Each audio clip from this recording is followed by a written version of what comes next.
Austria sempurna, 4 laga 4 menang. Inggris tak tersentuh bersama Tuchel. Haaland 5 gol, Norwegia menang 11-1. Ronaldo top skor sepanjang masa kualifikasi.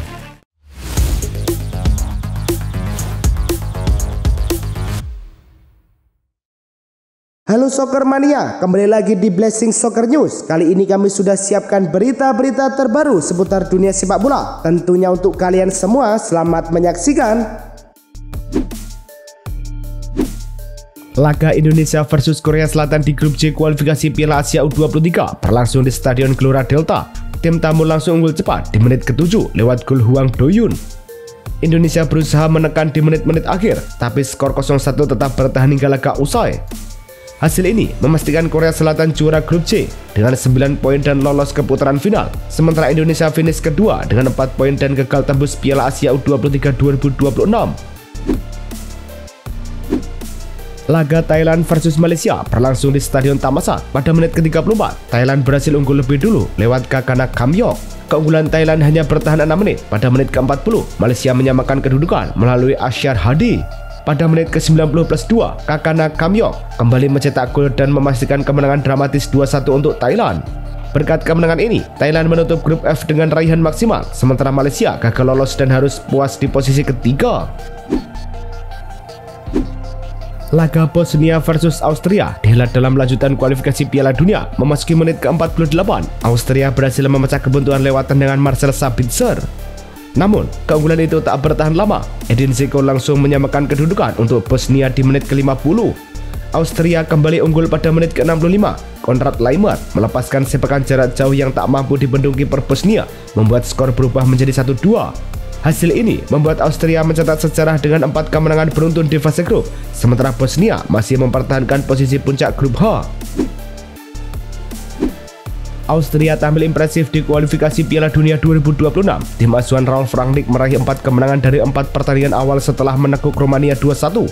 Mereka menghancurkan San Marino 4-0, kemudian menang tipis 1-0 atas Siprus, dan menutup rangkaian laga dengan kemenangan 2-1 atas Bosnia and Herzegovina.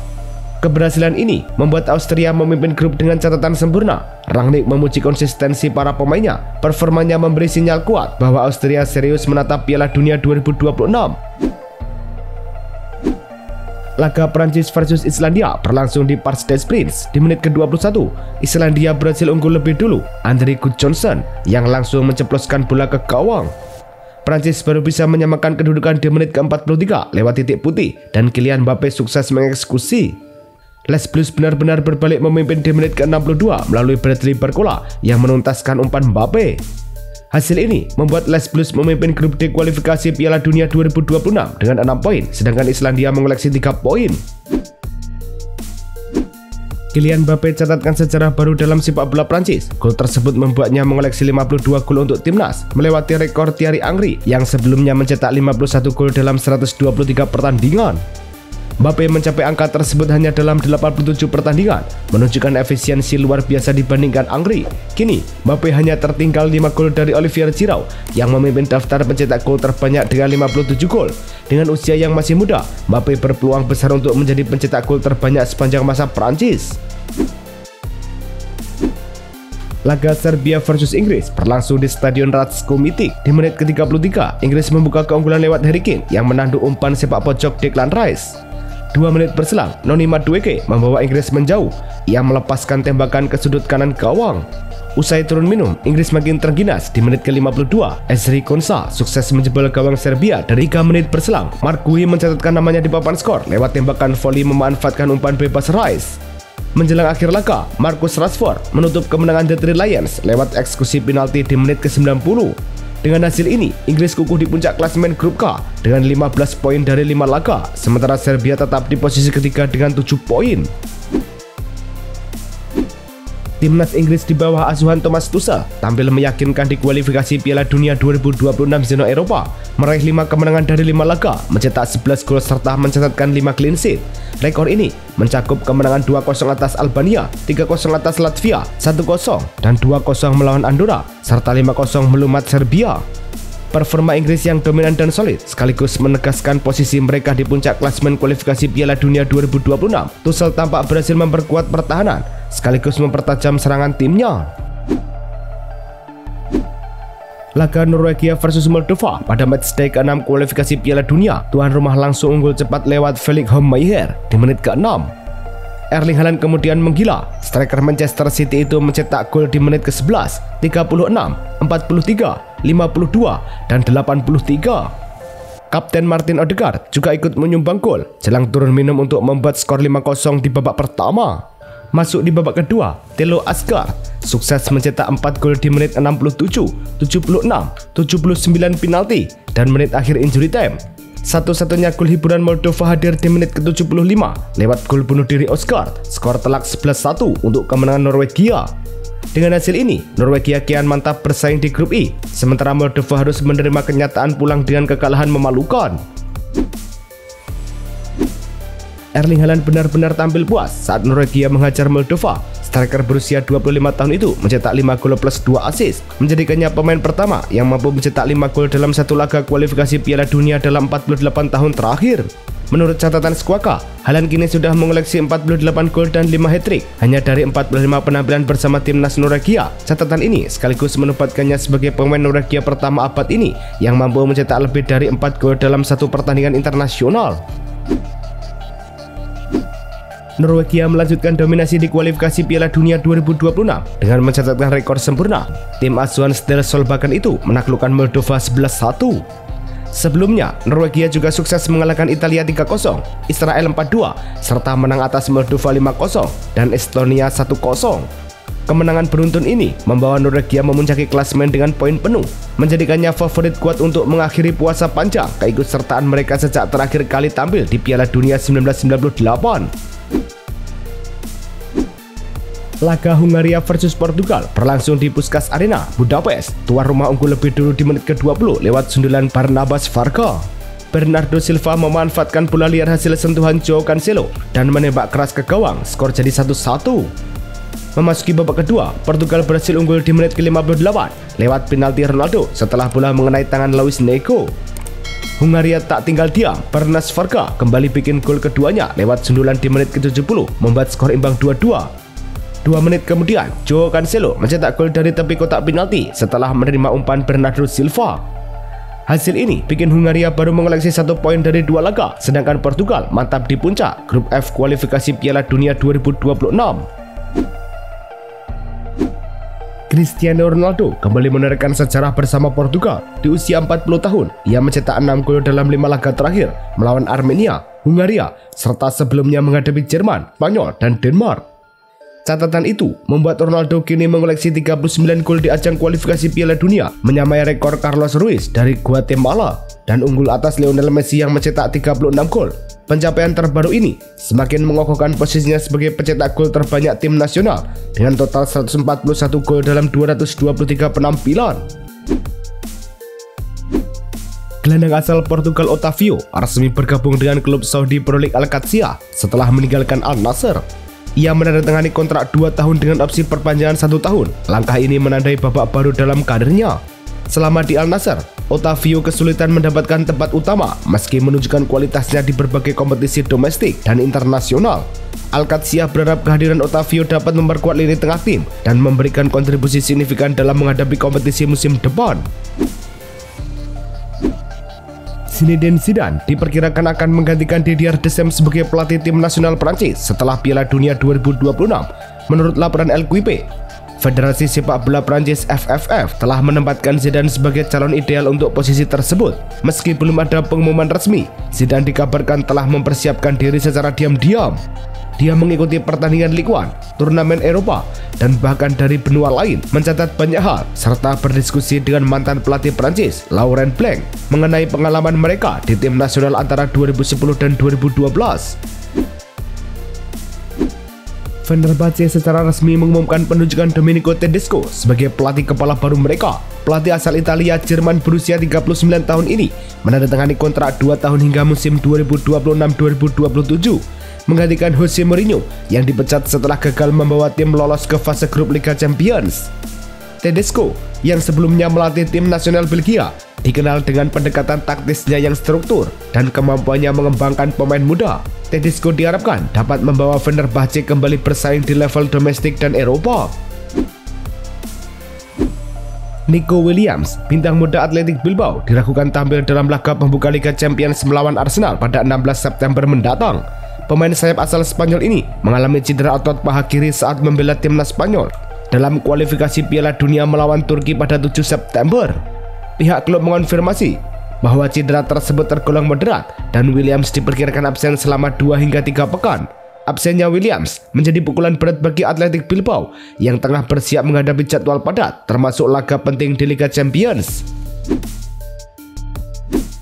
Atletico Madrid berpotensi harus mempermanenkan status Nico Gonzalez dari Juventus jika sang gelandang tampil dalam 21 dari 35 laga La Liga musim ini. Kesepakatan pinjaman antara kedua klub mencantumkan klausul yang mengharuskan Atletico membeli Gonzalez secara permanen jika ia bermain minimal 45 menit dalam setiap pertandingan dan memenuhi syarat. Klausul ini bertujuan agar Gonzalez mendapatkan waktu bermain reguler di bawah pelatih Diego Simeone. Kini, Atletico berharap ia dapat menunjukkan performa terbaiknya di Madrid. FC Barcelona mengumumkan bahwa pertandingan kandang perdana musim ini melawan Valencia pada 14 September 2025 akan digelar di Estadi Johan Cruyff, bukan di Spotify Camp Nou. Keputusan ini diambil karena klub belum memperoleh izin administrasi yang diperlukan untuk membuka Camp Nou. Stadion Johan Cruyff yang berkapasitas 6.000 penonton biasanya digunakan untuk tim B dan tim wanita Barcelona. Tiket untuk pertandingan ini akan tersedia eksklusif bagi 16.151 anggota yang memiliki langganan musim penuh di Estadi Olympique Luis Companys. Real Madrid memutuskan untuk memboikot upacara Ballon d'Or 2025, menandai tahun kedua berturut-turut mereka absen dari acara prestisius tersebut. Keputusan ini mencerminkan ketidakpuasan klub terhadap cara pemain mereka dinilai dan dihargai di panggung internasional. Pada edisi tahun ini, Lamine Yamal dari Barcelona dan Ousmane Dembélé dari PSG diperkirakan menjadi pesaing utama untuk penghargaan tersebut. Namun, Real Madrid merasa bahwa pemain mereka seperti Kylian Mbappe yang meraih sepatu emas Eropa seharusnya juga menjadi kandidat yang layak. Raul Asensio, bek muda Real Madrid, kini terpinggirkan dari skuad utama setelah tampil menjanjikan musim lalu.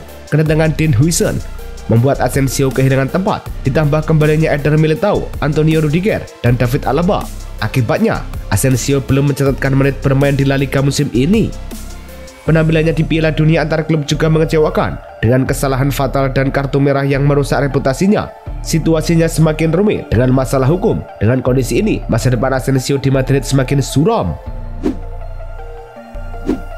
Nottingham Forest telah resmi menunjuk Ange Postecoglou sebagai pelatih kepala baru, menggantikan Nuno Espirito Santo yang dipecat setelah hubungan yang memburuk dengan pemilik klub, Evangelos Marinakis. Postecoglou yang sebelumnya sukses membawa Tottenham Hotspur menjuarai Liga Eropa 2025 menandatangani kontrak hingga Juni 2027. Pelatih asal Australia ini dikenal dengan gaya permainan menyerang dan telah berpengalaman di klub-klub besar seperti Celtic dan Yokohama F. Marinos. Debutnya bersama Forest akan berlangsung pada pertandingan melawan Arsenal akhir pekan ini. Gelandang Manchester United Casemiro kembali ke Inggris lebih awal dari tugas internasionalnya bersama Brasil. Keputusan ini diambil setelah ia menerima kartu kuning dalam kemenangan 3-0 atas Chile yang membuatnya absen pada laga kualifikasi Piala Dunia 2026 kontra Bolivia. Casemiro diizinkan pulang lebih cepat untuk mempersiapkan diri menghadapi derby Manchester melawan Manchester City. Pemain berusia 33 tahun ini telah tampil sebagai starter dalam setiap pertandingan Premier League musim ini dan diharapkan bisa kembali memperkuat lini tengah United di Etihad Stadium. Klub Turki Eyüpspor dikabarkan telah mencapai kesepakatan dengan Manchester United untuk meminjam bek kiri asal Belanda, Tyrell Malaysia. Menurut laporan jurnalis Turki, Resat Khan Özbudak, proses negosiasi sudah selesai, namun keputusan akhir kini berada di tangan Malaysia. Dengan kontraknya yang akan berakhir pada musim panas mendatang, Malaysia memiliki opsi untuk memperpanjang kontrak atau meninggalkan klub secara gratis. Keputusan final mengenai masa depannya di United akan ditentukan dalam waktu dekat. Striker Chelsea Liam Delap diperkirakan akan kembali menjalani latihan penuh pada November mendatang setelah mengalami cedera hamstring. Beruntung, cedera tersebut tidak memerlukan tindakan operasi. Delap sebelumnya diperkirakan absen selama 6 hingga 8 minggu.